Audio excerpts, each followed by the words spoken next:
Uli Windisch, bonjour. Bonjour. Alors, la fois précédente, lors du dernier éclairage, nous avons abordé la question de la droite suisse et notamment de ses relations ses relations compliquées avec l'UDC.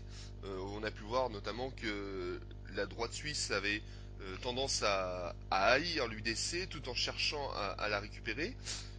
Aujourd'hui, nous allons continuer sur cette question de la droite suisse, mais nous allons aborder le thème de la bien-pensance. Alors, est-ce que la droite suisse, selon vous, est bien-pensante? Est-ce qu'elle est elle est encore plus bien-pensante que la gauche, finalement? Oh, quelle question audacieuse. Vous imaginez un instant la droite encore plus bien pensante que la gauche. Et pourtant, pour répondre à cette question, nous allons partir d'un exemple très concret. Il s'agit d'un reportage d'un hebdomadaire suisse romand, francophone, l'Illustré, un des hebdomadaires les plus répandus, en fait le plus répandu, quasiment un tout ménage, un supplément de cet hebdomadaire, gris, n'est-ce pas? La pensée écologique aussi, cette fois. Ce reportage date du 1er juin 2016, pour être précis, puis surtout pour pas qu'on puisse nous dire qu'on raconte des histoires. Alors, dans cet hebdomadaire, on interroge la secrétaire générale des femmes du Parti libéral radical suisse. Donc, vous voyez, une personnalité quand même importante, suisse, secrétaire générale. Et ce reportage se répand sur une dizaine de pages avec une mise en scène, une mise en valeur qui montre à quel point le pavlovisme médiatique des journalistes est bien présent. Il s'agit de mettre en valeur cette personne, vous devinez, qui est évidemment progressiste pour des avancées, comme on dit maintenant, n'est-ce pas? Il n'est jamais question des problèmes sociaux, économiques et sociaux des couches les plus défavorisées. On va bien sûr pas parler des chômeurs, des gens dans la difficulté, mais justement des problèmes dits sociétaux et non pas sociaux, économiques et sociaux. Alors, cette personne, n'est-ce pas, qui dit aussi qu'elle est écologique pour la biodiversité, figurez-vous qu'elle va jusqu'à dire que plus de femmes en politique serait un élément fondamental de la biodiversité. Eh bien, euh, elle va nous développer une série d'idées qu'on va essayer de rapidement présenter. Mais disons aussi que, vous voyez, le, les médias au service de ce genre de personnes progressistes et ouvertes, tout en étant censé représenter un parti de droite, vous devinez qu'ils haïssent aussi non seulement l'UDC, mais les patriotes traditionnels, les valeurs classiques traditionnelles. Tout cela doit être remplacé par des avancées, avec guillemets toujours pour nous. Alors le journaliste, le rédacteur en chef qui introduit le reportage, nous dit que, quitte à faire du sexisme à l'envers, il est incontestable, selon les statistiques, que les femmes sont plus enclines à intégrer des réflexes verts que les hommes, apologie de la femme écologiste, le souci de durabilité est sans doute ancestral, ancré dans la féminité, alors que la testostérone a de tout temps encouragé les gaspillages démonstratifs comme autant de signes extérieurs de la virilité. Le pauvre homme, rédacteur en chef, vous imaginez, bien sûr qu'il va s'agenouiller devant cette dame et sans doute faire plusieurs mea culpa. Mais ce qui est assez frappant quand même, vous voyez, ce devrait être une représentante de la droite, même si on dit le centre droit. Alors, vous voyez là, les nuances varient, centre droit, plus à droite, moins à droite, mais enfin, c'est quand même le parti de l'économie et de la droite. Alors, euh, cette personne nous dit aussi, bien entendu, figurez-vous, un des traits majeurs de ce qu'elle dit, c'est qu'elle partage même la théorie du genre. Oui, la théorie du genre. Qu'a-t-elle fait en la matière? Tenez-vous bien, elle a un fils de 2 ans et demi et elle lui a acheté des bottes roses pour casser, bien sûr, ces stéréotypes, ces préjugés que le bleu c'est pour les garçons et le rose pour les filles, et le garçon, devinez, s'y est opposé. Il n'avait pas envie d'être traité de fillette. Eh bien, elle trouve qu'il y a encore du travail à faire, même avec son fils, si seulement elle pensait un instant à ce à quoi peut conduire cette théorie du genre, à ce que deviendra ce jeune si elle persiste plus tard. Mais non, n'est-ce pas, une telle haine des visions classiques, des valeurs traditionnelles conservatrices, qu'on en rajoute justement par rapport à cette bien-pensance, et cela même dans sa propre famille.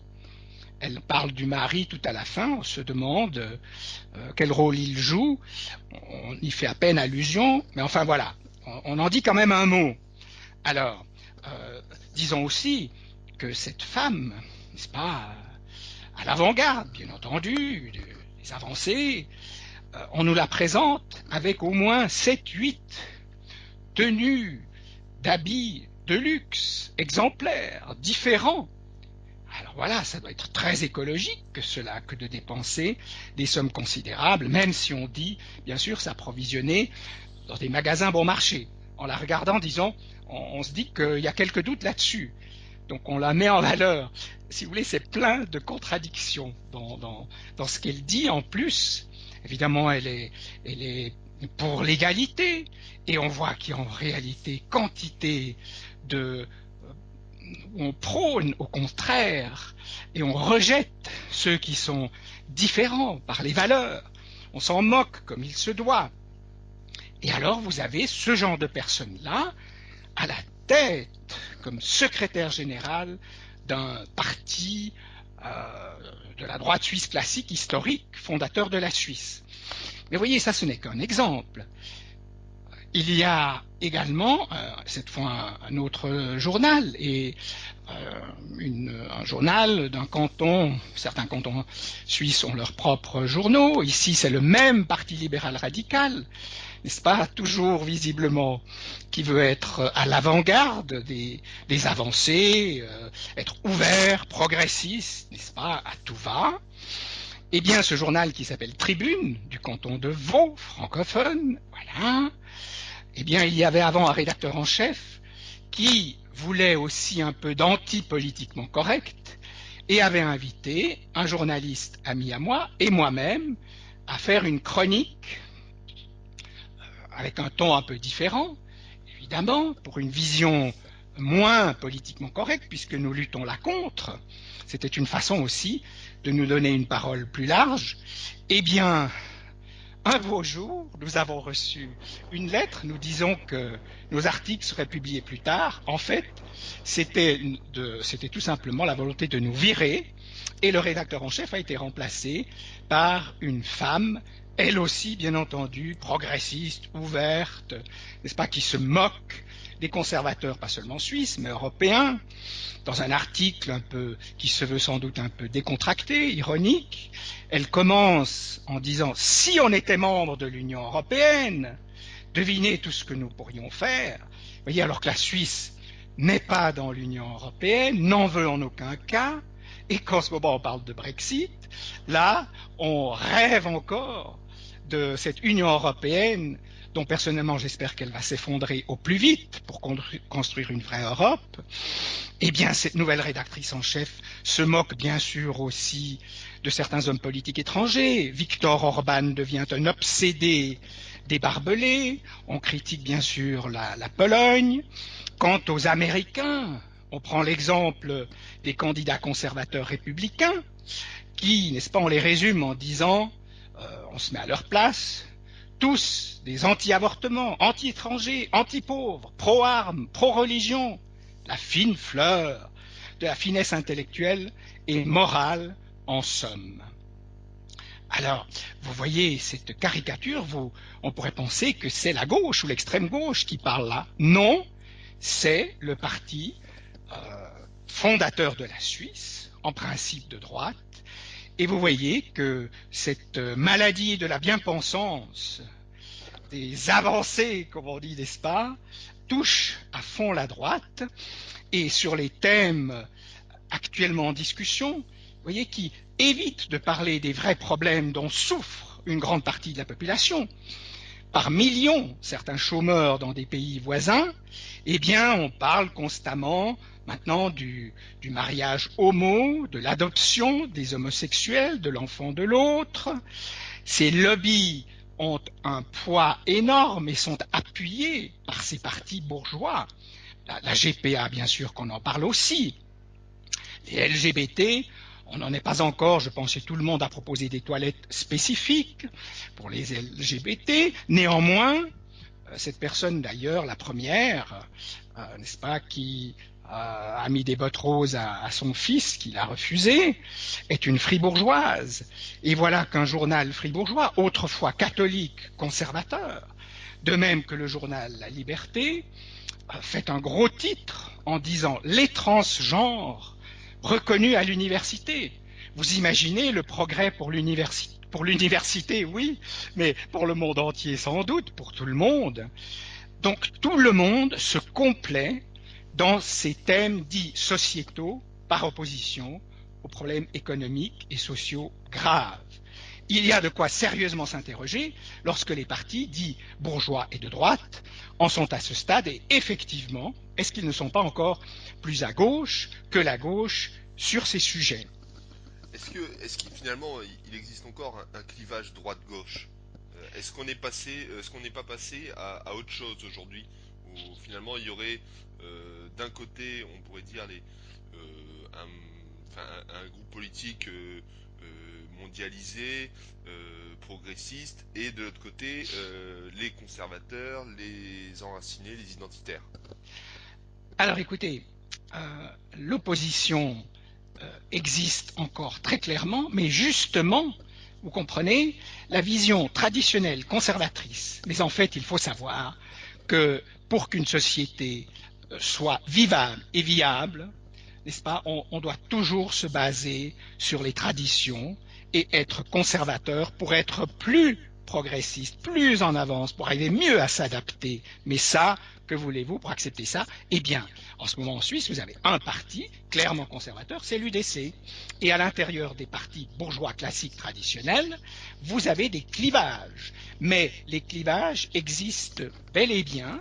Par exemple, ces jours, vous avez une discussion au Parlement sur l'adoption par les homosexuels. Donc, dans un couple homosexuel, l'un pourrait adopter l'enfant de l'autre. Et la discussion porte là-dessus. Et là, effectivement, il y a des résistances à l'intérieur, par exemple, du Parti démocrate chrétien, mais plus généralement, l'adoption par les homosexuels a de fortes chances d'être acceptée.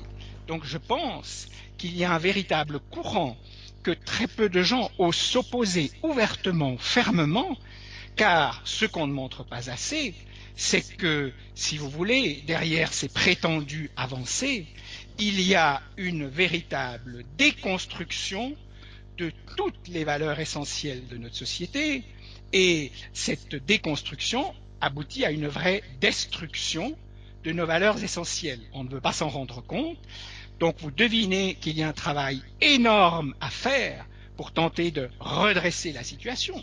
Et par rapport à la secrétaire générale des femmes libérales suisses, bon, elle a un petit enfant de 2 ans, elle a l'air d'avoir 40-45 ans, rien à voir, même pas au courant des critiques actuelles du féminisme. Vous avez dans la réinformation, en France, une femme qui dirige Boulevard Voltaire, qui je crois a 7 enfants et arrive à faire quantité de choses. Vous voyez, un modèle qui doit effrayer ces prétendus progressistes.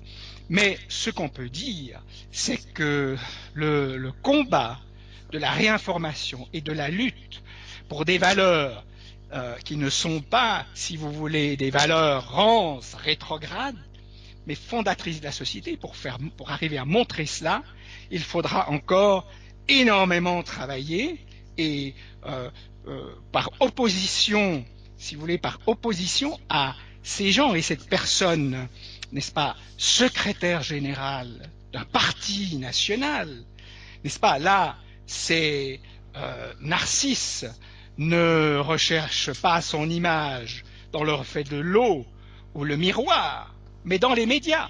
Les médias porte au nu ce genre de personnes. Et ensuite, il va de soi que les médias répercuteront cette mise en scène narcissique, bobo, en boucle. Et on retrouve ici le pavlovisme médiatique, les perroquets, n'est-ce pas, qui répètent inlassablement des choses qu'ils croient être à l'avant-garde. Mais cela montre surtout qu'un travail énorme, parfois décourageant, mais néanmoins on voit qu'une grande partie de la population en a assez et marre de ce genre de vision dite progressiste et en plus représentée par des personnes de droite et bourgeoises. Il faut lutter contre cette logique de la déconstruction systématique de tout qui revient à la destruction. Nous allons participer à la reconstruction. Je vous remercie pour cet éclairage.